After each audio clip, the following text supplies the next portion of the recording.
Zoe, welcome to episode 3 of the Systematic Mastery Reboot series. I'm glad you are here today. How are you? And where are you, most important? Thank you, man. Good to be here. Nice introduction as well. It feels like I'm coming on as a guest for the first time in this wonderful and epic season 2 of the Systematic Mastery reboot.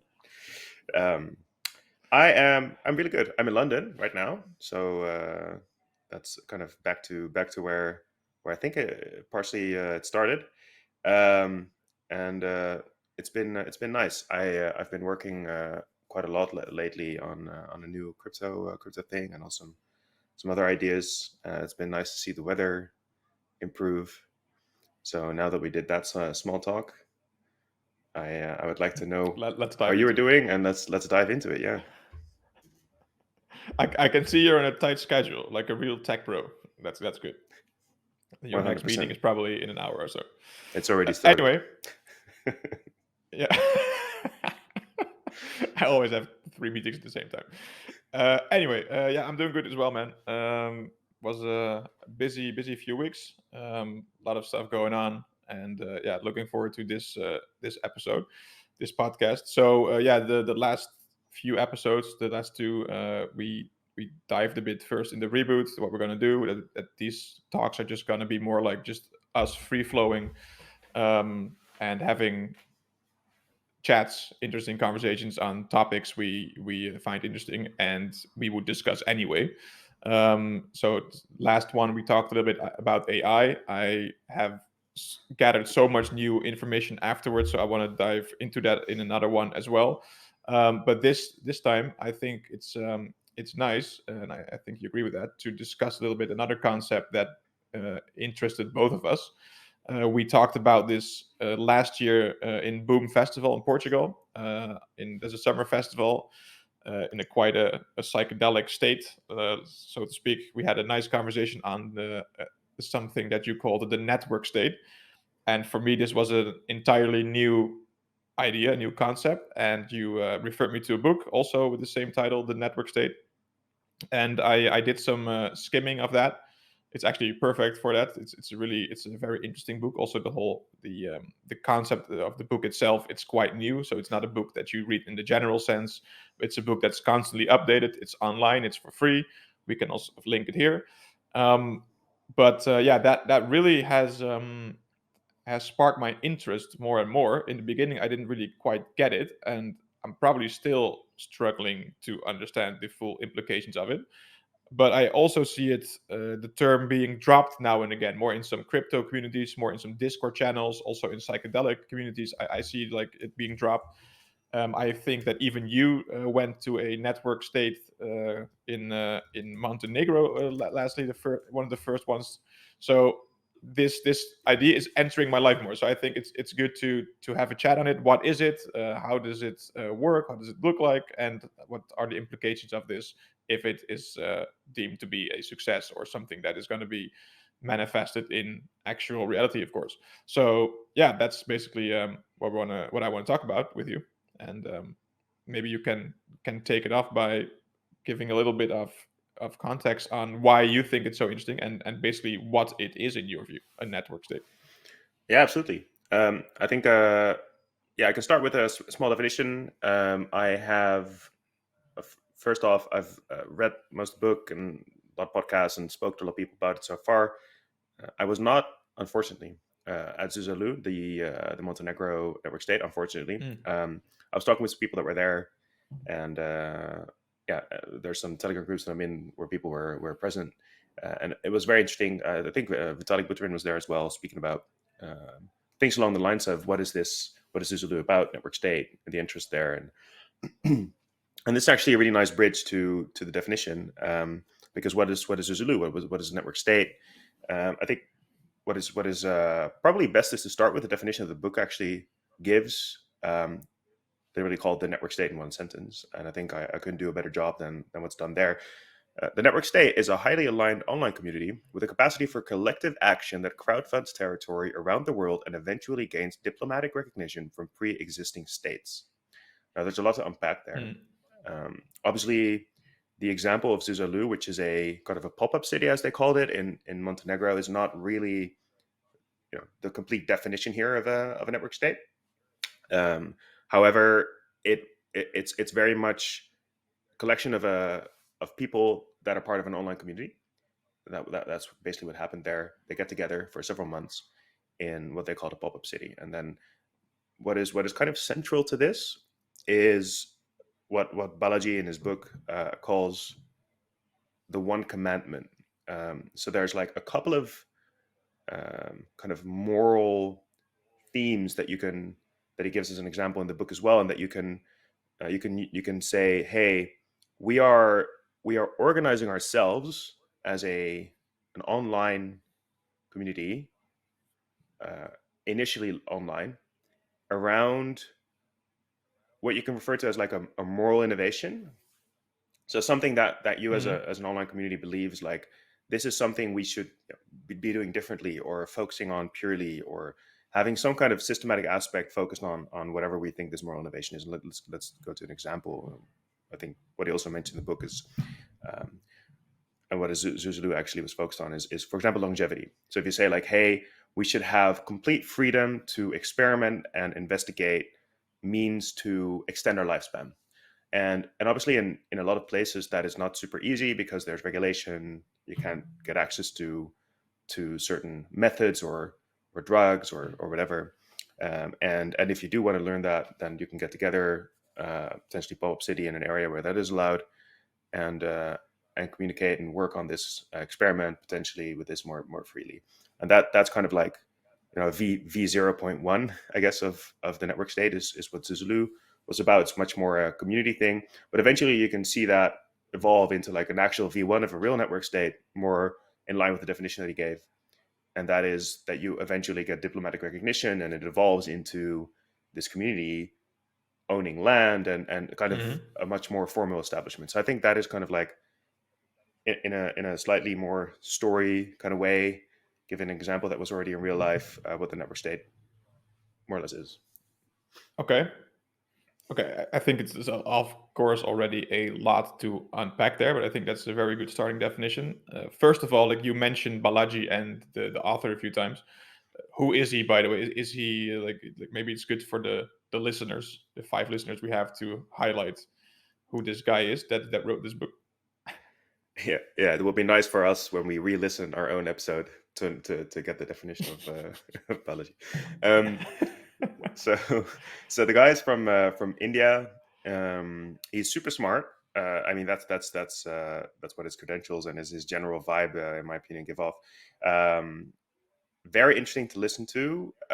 He has I think, a PhD in and around genetics, and he was a CTO of Coinbase, which is a company I think a lot of people Mm, know, and we definitely know.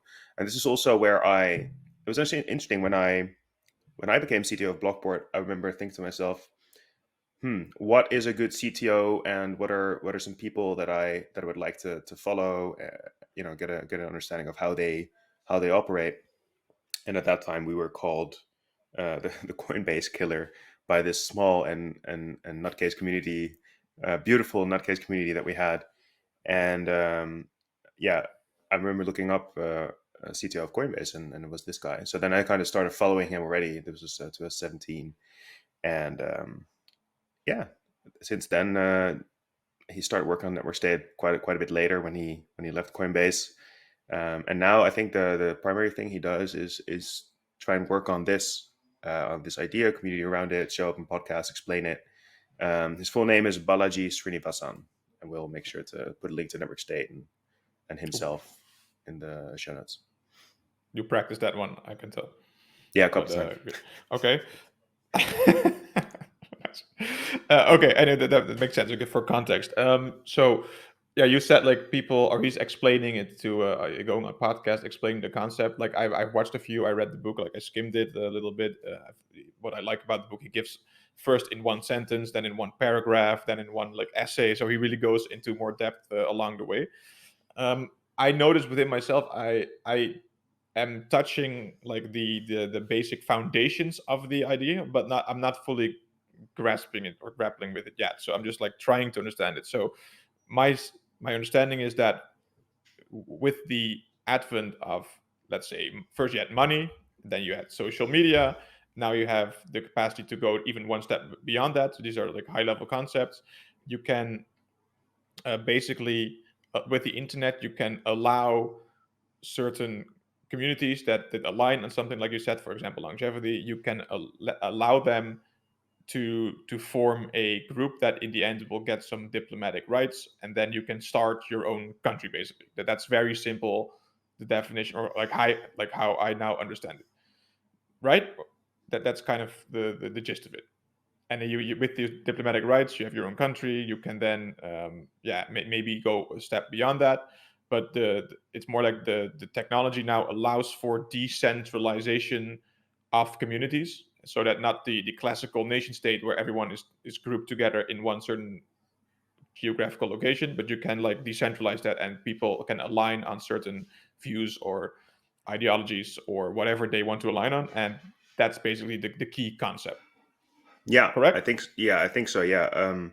I would say though that, like, I mean, it's a manifesto, right? So like it's political, it's economical. There's so many interwoven kind of concepts in there, and a basis for his whole argument, that I would say this whole idea of like it being a country, full diplomatic recognition, anything that comes with that is like a is like the most visionary, idealistic definition of a network state. And I think, as is with all of these ideas that haven't manifested yet in this way, is that what we'll eventually see might not be exactly that, but he gives I think, a very good outline, showing that this is at least in part where we're headed. Looking at things Mm. that are happening in the world right now, and we can go into that a little bit as well. And I think those are actually based on. That's nice. So he does refer as well to the fact that, like, there's a lot of things that are already indicating a migration, more or less, to what he now coins as the network state. But those things are already happening right now, and a lot of people either see or feel these things happening right now, e.g., things that are now in the media.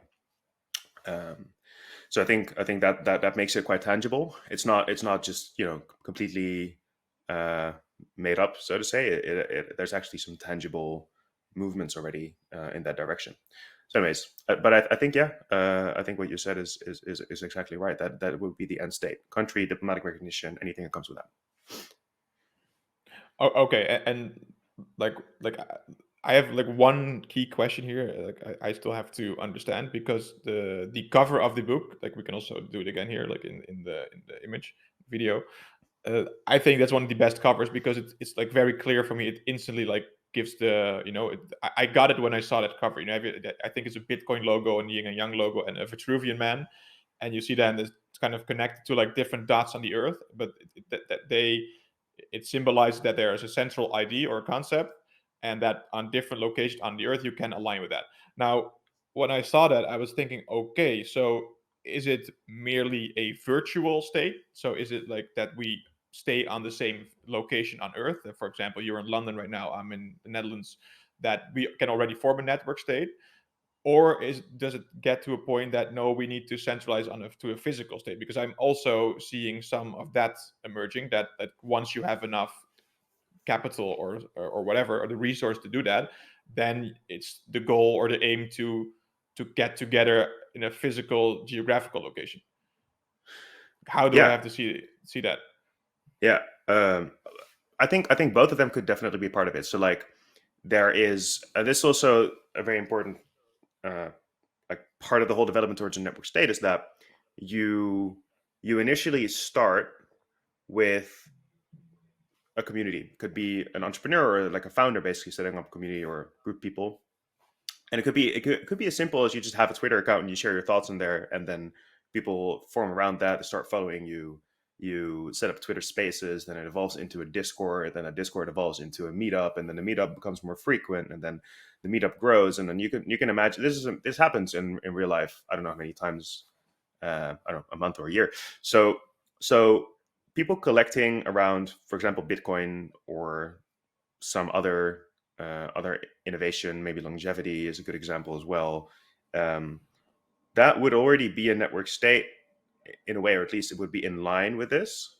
Um, so it's a fluid definition in the sense of if you're on the line towards the kind of the potential end state of being, diplomatic recognition and all, then I think you're already on it. Um, the whole point is, and I think it's actually quite good to already kind of go into the backstory. I try to like avoid that a little bit, but I think it really is important to say that we see now in the world in general, like a lot of movements, where there's a substantial group of people that has some um, existential doubt about the current state. And that doesn't mean, with state I mean, by the way, a state. So not the state of the world, but a state. Uh, you know, and he obviously gives the example of the U.S. in the number state. Like there's a A lot of nation state, right? a nation state. Yeah, that's better said. Yeah. So the people in the state.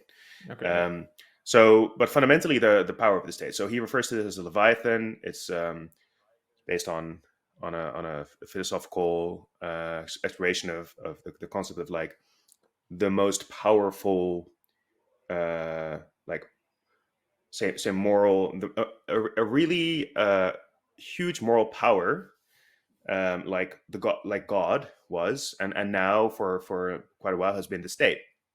But at some point, this the moral influence and the power of a structure like this starts to starts to crumble, and that is something we've seen in history several times.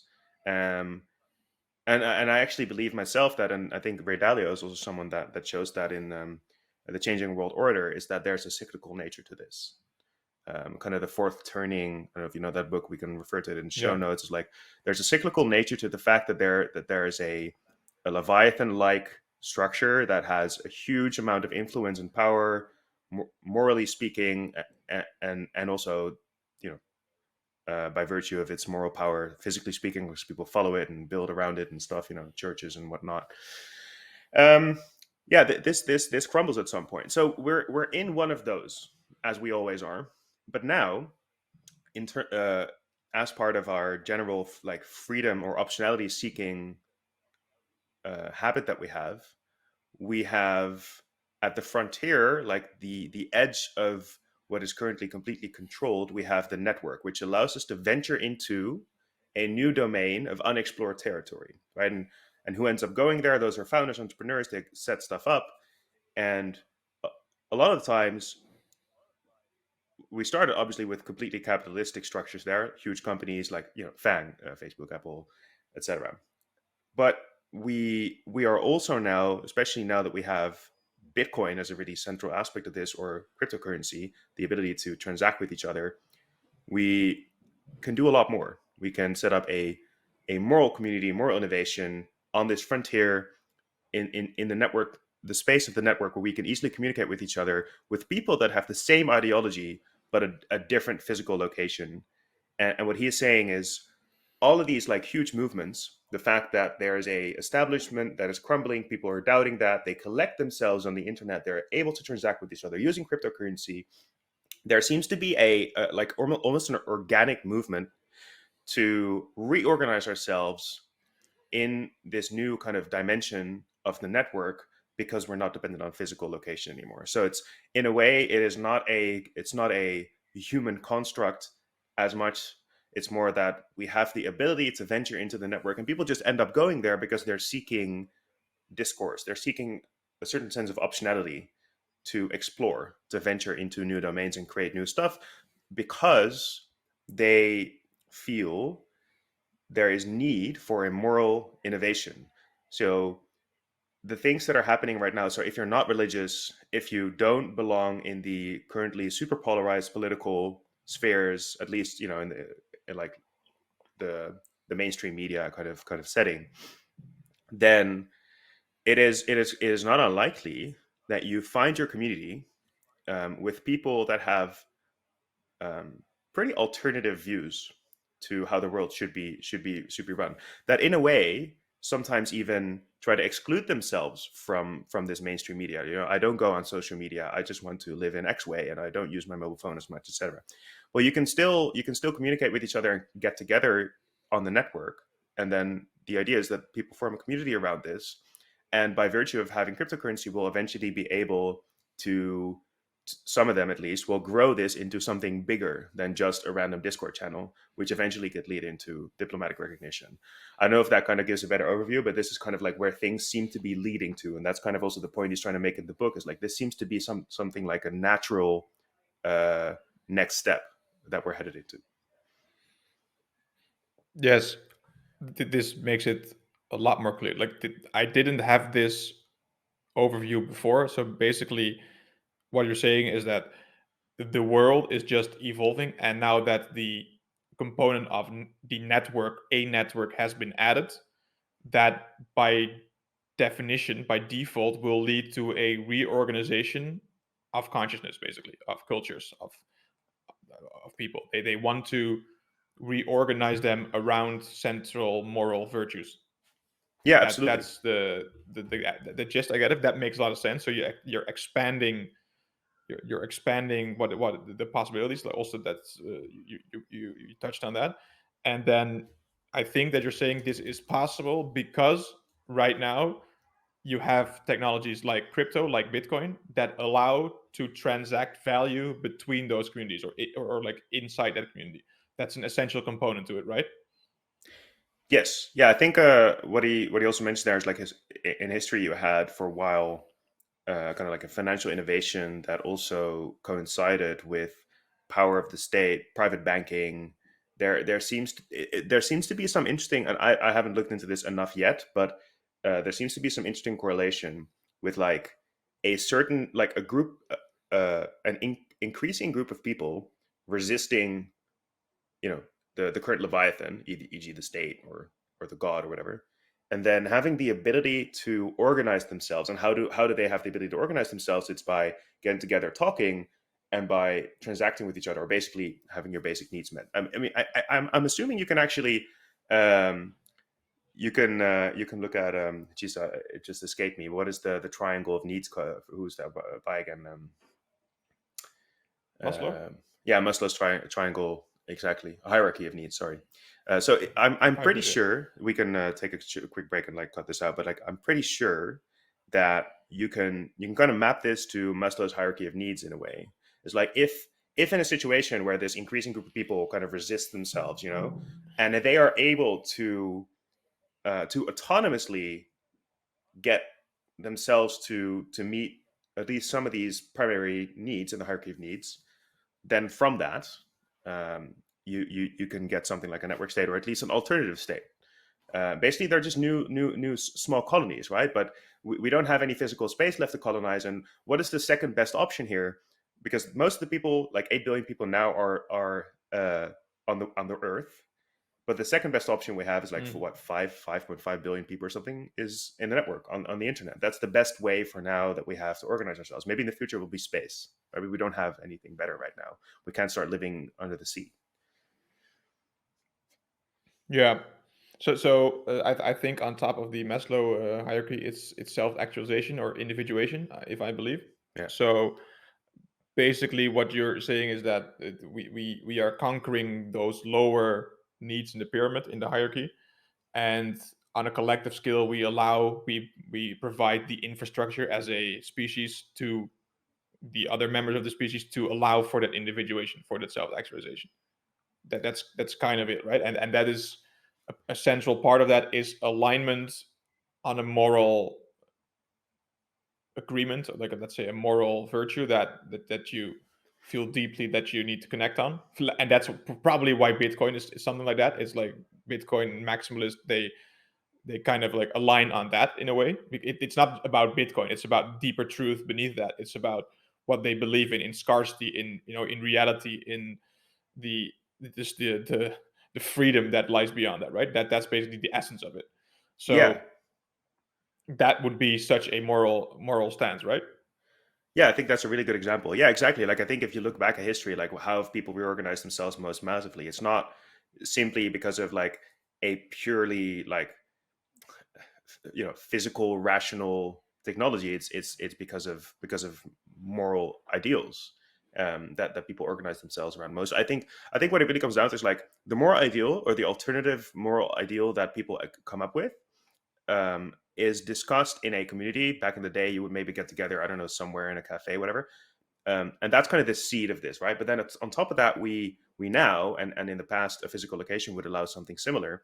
You can set up the fundamental infrastructure also completely autonomously, and that's currently not the case. So you can like, what I was thinking about reading these books, like, yeah, back in the day, theoretically, one could just like literally pack their bags, go with a group of people somewhere, whatever, meet some other people along the way, settle somewhere, and start like doing some agriculture, setting up the basic needs that you have, potentially doing some trades with others around you, but eventually you would establish something. Well, you know, the last, I don't know, 100 plus at least years, we have not really been able to do such a thing without maintaining our dependence on the current Leviathan, being the state. Like, you would always still go to the, I don't know, supermarket, whatever. You could theoretically buy land, but that the property rights would still be backed by whatever state you bought that land in, right? So that kind of changed in the network situation, where no, you can literally just migrate away, even though your physical location might still be tied to where you are. You can already start migrating away and transacting with people in a completely autonomous way. And now the idea is that that allows us to then manifest that in reality at some point, and then you just have the complete infrastructure completely autonomously set up, and that is a new innovation to be able to branch off so fundamentally. I don't know if that makes sense, but it's very much related indeed. Like, it all starts, what you mentioned as well, with this moral innovation, like scarcity. Yeah, exactly. So again, like few questions here, implications. So I think you said earlier in your talk that capitalism here seems to be like the one of the fundamentals. Like I'm seeing that too, because like it seems to be like that in capitalist countries, this network allows itself to emerge fully, and therefore the network peers, they can connect. Let's say China, for example, is very strong on the, on the internet, the free internet. So the peers, the members of that network of like China, they are not able to tap into that yet, because the nation state, the previous iteration, is now preventing that from happening. So in the US or in the West, this is fully blooming, because the capitalist structure allows for that. So it seems that by definition the inception will be capitalist by nature, but then it also seems that you can transcend capitalism from it, because you can align now, let's say, on very anti or very or views that are very different from capitalism, because that is maybe now a big need in capitalist society, right? So there might be a very strong, I don't know, communist movement. They will align on that moral virtue. Um, well, so in my framework, at least, I see capitalism different from the infrastructure that allows it. So, like, I think capitalism Hmm. is an ideology that resulted in a certain form of infrastructure that we have here, where we are in kind of the modern West. Um, but that's not to say that it is impossible to have a similar infrastructure where things are not capitalistic. Right? There's enough societies in the world that do have internet banks and whatever. They're managed differently, yes, but fundamentally, I think it's the infrastructure that allows people to spring off like this. Even though, indeed, like China makes it, I would presume, substantially harder to do something like that. But then, indeed, from the fact that that infrastructure is there, like here, you have the freedom to discuss stuff on the internet, and you can like set up your own cryptocurrency, whatever. Maybe a little bit of pushback, but mainly you can get it done. And then some of these people that do this might not be capitalistic at all. Maybe they're actually super communistic, and they want to set up a currency, a cryptocurrency that completely resembles that ideology. Even though, yes, I guess a large part of the infrastructure that allowed them to get together in the first place over the last, I don't know, so many decades, was a consequence of capitalistic ideology. But I think that kind of like, what is beautiful about this is capitalistic ideology gave us these tools, but what we create with these tools can be completely independent from capitalism itself, which is interesting because you can Yeah, get exactly. yeah, good. Sorry. That's kind of what I want to say. Like it seems to me like the network. Maybe it's not capitalism. Maybe it's more liberalism, or like. But it seems that these network emerge in certain places, like that are nation states that give free access to these to networks for people to align on certain topics, and therefore it's in a sense it's kind of like a Trojan horse, right? Because then also allow for the, it's the other and more anti-freedom networks too, right? I'm not. I'm just thinking. I'm just sparring. I'm not saying that that's necessarily a bad thing. I'm just thinking. Okay, that's it's very interesting because it seems in a way to be ultimately the end of the nation state. If I think this through to its conclusion, Wow, I mean, or no. uh, uh, I really don't know, because I don't know if and this is also is an interesting thing that he kind of points to at the book as well, is that you then get back to the cyclical nature. So, like, what's to say that a network state won't result in something very similar? So you have a network state, diplomatic recognition, and you get the same point. Like, oh, people are freedom loving. They set this up. They try to set up their own constitution, or at least a moral innovation, currency, everything that we just discussed, and then fast forward 50 whatever years, now you have an establishment. There's a new Leviathan. People start resisting that again, and you get another cycle. So I mean, certainly there's a Trojan horse aspect there, because the freedom that we are, and I think that should be a right that we establish as a species at some point. But to explore new optionalities results in this kind of Trojan horse aspect, where people, yes, they can kind of fork and create alternative realities that maybe in a way could be called kind of cannibalizing on the current, the current state, whatever. But it is not unlikely that those end up in the same place anyways. But then we'll continue this cycle of like looking for a new optionality. It's and you get back to that, and potentially, Dude, like the next cycle will be space. man, the future is so unpredictable. Like when you say this, like we can Yeah. fork in alternate realities with the concept of network states, and now AI is being dropped into the equation, and like Yeah. Well. I have no clue what's gonna happen, man. This is Yeah, it's so interesting. I beyond my comprehension. I haven't thought of this yet, but you just mentioned something funny, like a fun thought to play with. But like, we're talking about network state like being set up by people, it's blah, blah, blah. But AI is starting to like grow and grow more. I can imagine, and also there's now a lot of clarity on the fact that it seems like the open source community in terms of AI and large language models is actually going faster than some of the current established companies like OpenAI and Google and whatever. So if you combine those two, it's like, wow, we have open source, which is very network state aligned. Large language models, e.g., what we in a general term call AI nowadays in media, is growing really fast, and we can autonomously use it, whatever, without paying a certain nice company. People will probably start to combine this, and you get some interesting ideologies, but like AI really plays a fundamental role in a network state. I haven't thought of the fact that this creates a whole new set of, yeah, wow, Jesus. Yeah, that's a different I don't podcast. know, man. Like I feel like we're slowly merging into some kind of like new species, and like all our previous structures are crumbling beneath our feet. Wow, that's Like very how existential. long is this nation state? Yeah, but this nation state concept, like it's still going on, but like the technology is it's way ahead almost of the ideology that it's embedded in. So yeah, how is this going to like you just said, like if you have open source, you have AI, and you can synthesize that, and then you will create by default some very obscure network states, right? And those will compete with other AI network states. This is okay. It sounds interesting. Let's say it like that. For It's an sure. interesting concept, but like no prediction from my end on this. I think um, I recently read a little bit more into the period of independence from the United States, from the United Kingdom, and upon reading more about the network state again, and doing a little bit of extra research for this podcast, I also realized, like, it's not unlikely with all these like crazy innovations now.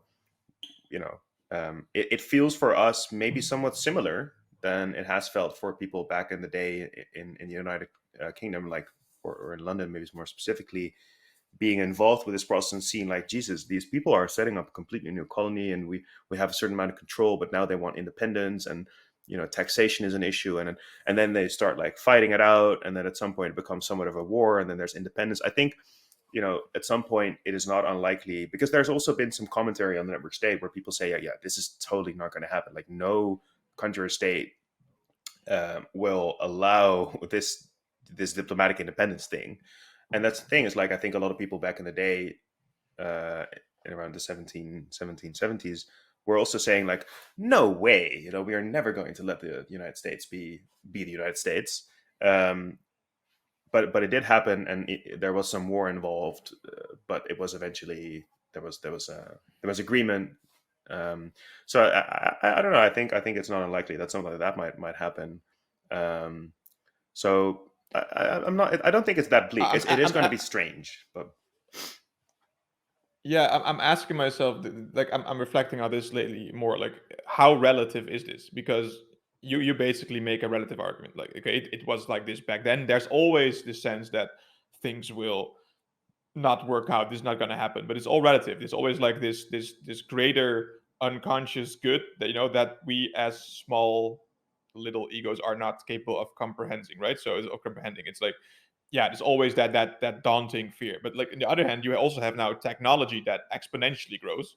So I'm asking myself, okay, how relative is it really? Because yeah, okay, maybe we have that now as well. Like, okay, it's always a big fear, with network states. Is the nation state going to crumble? Yeah, but like the AI component, the technology component is a pretty important factor in that regard, because like the technology is evolving, but we as humans are not really going along with that, right? Our biological disposition is staying quite the same. It's very slowly adapting. So our primal needs, our primal fears, our primal desires, they all kind of like stay the same, while technology is increasingly exponentially like evolving, developing. Then how relative is this really? Because I feel, and but that's also again, like I feel all that we're now at a tipping point. But when I read the books of like older thinkers, they always felt like there was a tipping point. You know, I think I was reading Maps of Meaning from Peterson a few months back, and his whole intro is that he had nightmares because of the nuclear war, right? Between the Cold War between the East and the West, and that he thought like, yeah, this is the tipping point, because now we have so much nuclear force that this is the end of the world. And I kind of have a similar sensation that like, yeah, now we have so much like AI technological force, and like now AI is being implemented in war and in companies that produce weapons and everything. And I'm just thinking about this at night, like how are we even still alive? Am I a doomer? Am I a doom thinker? I don't think so. I'm quite optimistic in general sense, but like the capacity of self destruction that we are creating here is just immense. But we're still here, so maybe my whole outset is just wrong. So I'm really struggling with this how relative are things concept. You know what I mean? yeah, yeah, it's a really good question, man. I mean, I'm not. The thing is, like, I agree with you. It seems like there was a similar level of like potential dread with people in history, like Jordan Peterson, and if you go back there, I mean, obviously, you had. I think it actually points to this in Network State as well. Like back in the day, you had God fearing, right? So if a man was a God fearing man, he was potentially like a good moral man, and that actually kept us pretty controlled. And then then we had the innovation that we recently have, and there is actually potentially an argument that the fact that we created the most destructive thing that we've ever seen, that physically we could prove was that destructive, nuclear weapons, that actually had a big impact on religion, maybe because the biggest thing to fear was not God anymore. It was the stuff that we created. And it seems like maybe it's not our capacity to destruct ourselves that is increasing, but is our capacity to produce the capacity to destroy ourselves. Like we can now produce. Maybe we won't be able to produce more destructive weapons. Do we even need to? Because we've already produced the ones that are able to wipe us out completely, anyways. But we can produce them faster and more and more cheaply. So that is a scary thing. But at the same time, what I find interesting in this whole thing is like, yeah, but I could, because I can imagine, we had flight at some point, or even travel overseas, that people that were very religious, and what we would call, very yeah, just like really short-sighted, perhaps, um, thinking like this is crazy. Like what is at the other land? There must be like aliens or whatever. I don't know. And we have the same kind of fear perhaps that some other people, like normal people that didn't end up writing books, because history is obviously filled with people that were the winners. Maybe also there are a lot of people that just thought to themselves like that would happen. We have the same fears, but we are also increasing our capacity to go new places with AI, right? Space travel and stuff. So it's like we increase our capacity to store ourselves, but it seems like we're also increasing our capacity to survive. And I think that's a similar But thing happened. is that ratio good? No, yeah, that we'll find out. I mean, That yeah. like we are not decentralizing. We're still on one planet, right? We're still very centralized on Earth. Yeah, So yeah, I fully get what you're saying, but like I'm just but struggling like, with it myself. Like maybe I am completely wrong, or like maybe my intuition is completely off. But it seems to me like exactly like you said, we are making the ability to self-destruct easier and cheaper. Just like it's getting so cheap, and this, probably in a few decades you can 3D print a nuclear atom bomb. I don't fucking know, but and you can deploy it with AI all over. Like it seems like not it, yeah, impossible or implausible. Maybe I'm pessimistic in that sense, but it seems that, and I think Elon Musk is kind of saying the same thing with his whole Mars mission, that we have to decentralize a bit, because we are putting a lot at stake here on Earth. yeah, So I feel yeah, you. Yeah, I totally agree. I think the problem with this is like, I mean, I think we both acknowledge that, and that's exactly where this kind of somewhat, and I think a lot of people are feeling this somewhat underlying existential fear is coming from. Like it, whatever you think of it, you can't prevent it, and I think we've been unable to prevent it ever from happening because people. First of all, there's no sense for control, and even when we try to get sense for control, you have enough people that will resist it so harshly that they'll create optionality in some way or form. I mean, movies and books have written about this, where you have, I mean, The Matrix is effectively about this. It's like it's impossible to have complete control from a like an engineer systems perspective, um, and because it's impossible to have complete control, you need to have some kind of anomaly that still allows a certain degree of freedom, but to make sure that it repeats in specifically this way so that you can keep control. Well, basically, what I'm saying is it's completely impossible for us to control these kind of stupid, crazy, completely destructive innovations that we might create, and it's always been.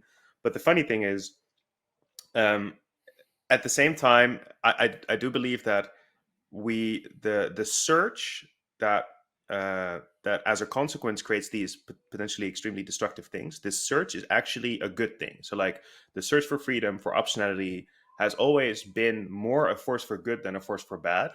Obviously, because of the nature of how we work, this is at least what I tell myself.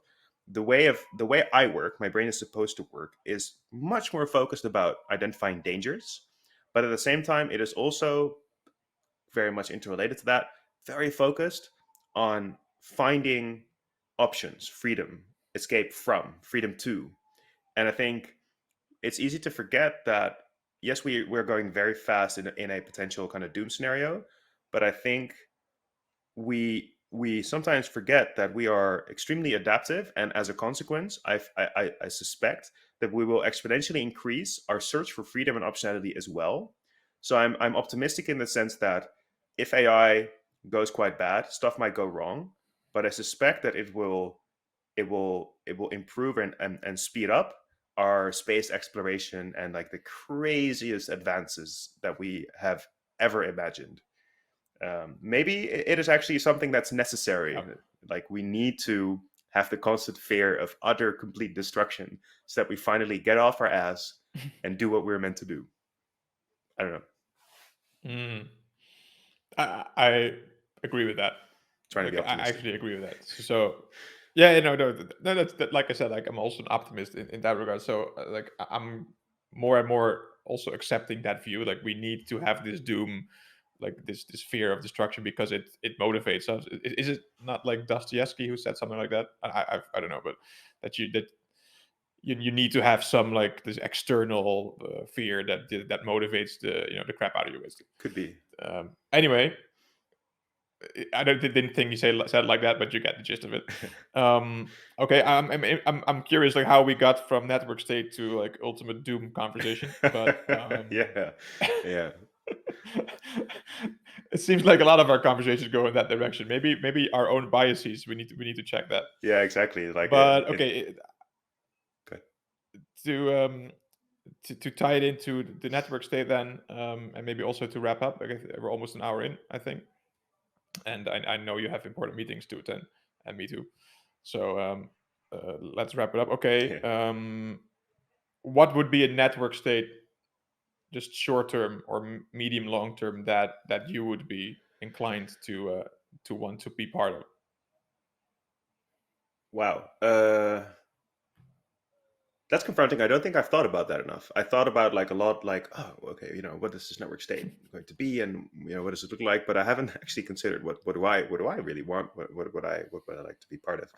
Um, that's a good question. I think I would very much like to be. The first thing that pops to mind, and I mentioned it a couple of times already, is the freedom to explore longevity more deeply. I think that's the first and foremost thing I would like to be a part of.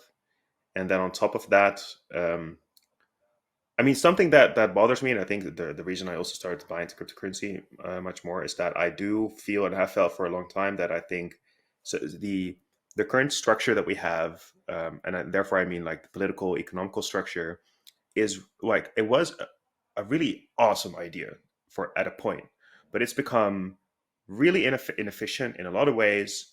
I don't blame any particular person for it. It's just normal. It's fine. It's a system problem, but I think we need to do better than that.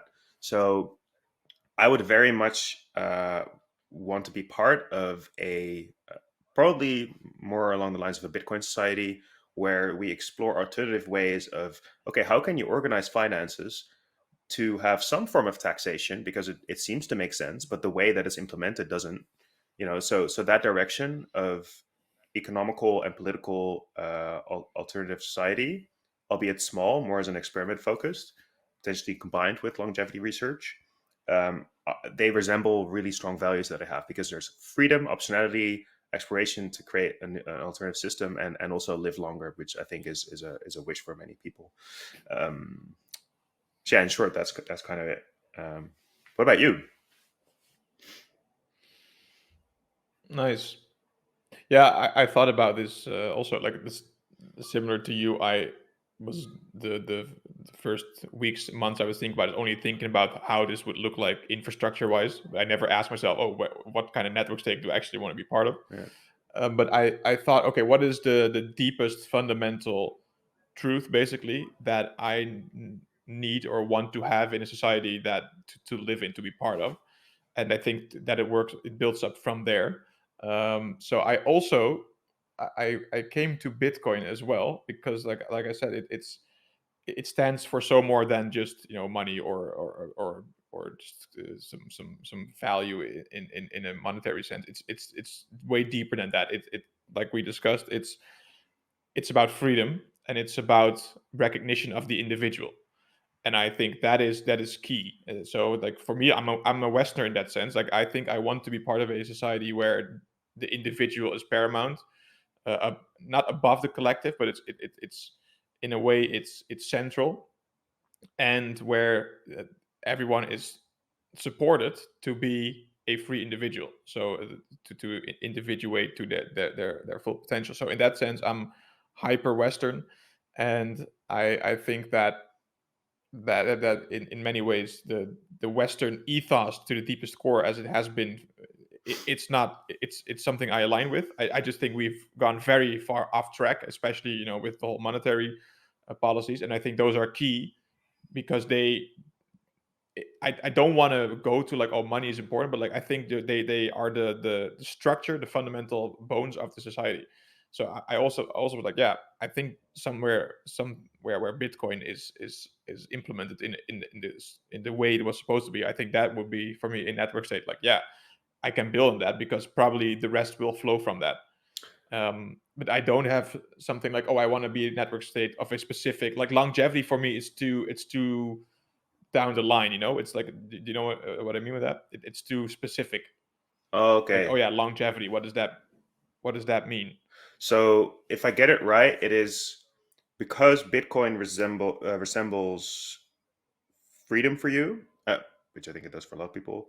You would want to you would side with the potential network state of society like that because it it allows for a kind of moral innovation that is most important for you, which is the recognition and the autonomy, I suspect, of the individual in that society. um, and it's actually the fact that it is that it stays moral and doesn't become as specific as like longevity. That's kind of also the reason you would want to go that way instead of something much more specific. But why, by the way, just curiosity, why is the specifics of saying longevity, why is that a potential reason for you to say, hey, I don't want to go that direction? Do you think that it's, yeah. I'm thinking like, okay, maybe my approach to it is not the correct approach, but the way I approach it is in the sense that what is the fundamental truth that we can align on, and that is how we organize ourselves. And for me, that freedom is a really big one. Individual freedom. I think that is like, if we get that one right, the rest will follow, like around that. I That's like see. in the mandala, it's the central point. And longevity is probably something that will form around that. But if you centralize longevity, then you centralize something which is not a deep truth for me. It's like it's just a second order, third order effect of freedom, of individual freedom. Okay, then you kind of like run into all kind of trouble, because okay, longevity, that's fun and well, but like there are many ways that you can you go to longevity. You don't necessarily need individual freedom to solve the longevity equation, let's say like that.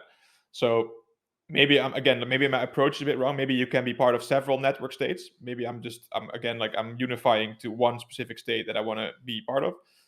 So I'm grappling with that, but like for me, I think that's the way I want to, or I would attack that. Yeah, that makes sense. No, I think, I mean, if even if I were to be able to say something about the quote unquote correct approach, I think is absolutely the correct approach, because you the focus is on like what is the most important, like substantial, moral, systematic change or innovation that we need. And what you're saying effectively is freedom. There's like consistent, systematic, maybe unintentional, but suppression of freedom in our current society. And that's the thing that we need to go for. And Bitcoin is the best structural representation of something that we can use to get there. Um, and one just follow up question before we close off, because you prompted an interesting one. Sometimes I think to myself, okay, we have this Western society and we have infinite options. Like I'm going to the supermarket and the amount of stuff I can buy is already really crazy. And I went to the US recently, and there I was completely overwhelmed by the options I had. And I think to myself, okay, so we have this very expensive, complicated financial infrastructure. We have an insane amount of options, but would I be okay with living in a society where, yes, we use, for example, Bitcoin and other cryptocurrencies, um, and we just accept that we live in a much simpler society, and our focus is much more on different aspects. So it's not about, oh, how can we produce, like, I don't know, 100 types of chips, but much more minimalist, just accepting very basic freedoms only, and just stick with that. And then focus on things that are morally more important for us. Is that something you would subscribe to? Like, let's imagine there's a remote island. It's self-sustaining, because we already have the technological innovations to do everything pretty cheaply, that makes it self-sustaining, like water, electricity, food. The only thing we don't have is a lot of options. Would you subscribe to society like that? If I would be like, yo, Niels, come visit me and live with me on that island where we have that. Or would you want to have some of the commercial advantages we have here right now? No, so I guess what you're alluding to is the deepest question: what is meaningful in life? That's basically it. I think that capitalism right now it's like an absurd shit show. Like what you said. Like we have 5,000 different flavors of chips. And it's like, yeah, what the hell? It's almost like, is this actually real? Like I'm walking through life and I'm like, it feels just like it's a joke. It's like what has this become? Yeah. So in that sense, like I think I would be way happier or way more fulfilled, or have more meaning in my life if I would live on such an island where there is just the fundamentals are right. Like community, family, freedom, nature, those kind of things. So I think I read recently in a book about psychedelics, that there are ancient indigenous tribes, I think in North America, that used to have a ritual that they would burn all their excess wealth, stuff they wouldn't need, they would burn. And like I thought about that deeply for like a few weeks already. Like that is something very deep. Like it says like everything that is too much is basically poison, and if you're gonna stack too much stuff you don't need, that's already poison. That then it's in our system to burn that. That's also a mechanism. That could also be a systematic way to ensure that you focus on certain values, Wow. right? Yeah. So yeah, Go ahead. Sorry. yeah, go for it. Well, so you just made me realize something interesting, very interesting actually. Money is debt, right? A fiat. So the excess that we have is actually a pile of debt. And I remember through history, I was reading this book, Debt. There's actually been a couple of occasions where society was about to collapse. I mean, albeit smaller societies than we have now, about to collapse, and then they just did through several potential means. They did a complete debt reset, effectively burning the excess. So the rich would be heavily taxed, giving more to the poor, because otherwise there was just basically economical oppression happening. And that cycle has actually happened quite a few times. And it just makes me think of what you just mentioned. Is like, yeah, actually, that's a really good point.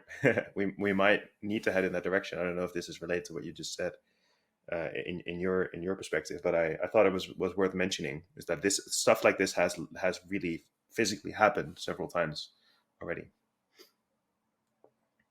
Yeah. So I think we should create a network state where we just burn all our shit. So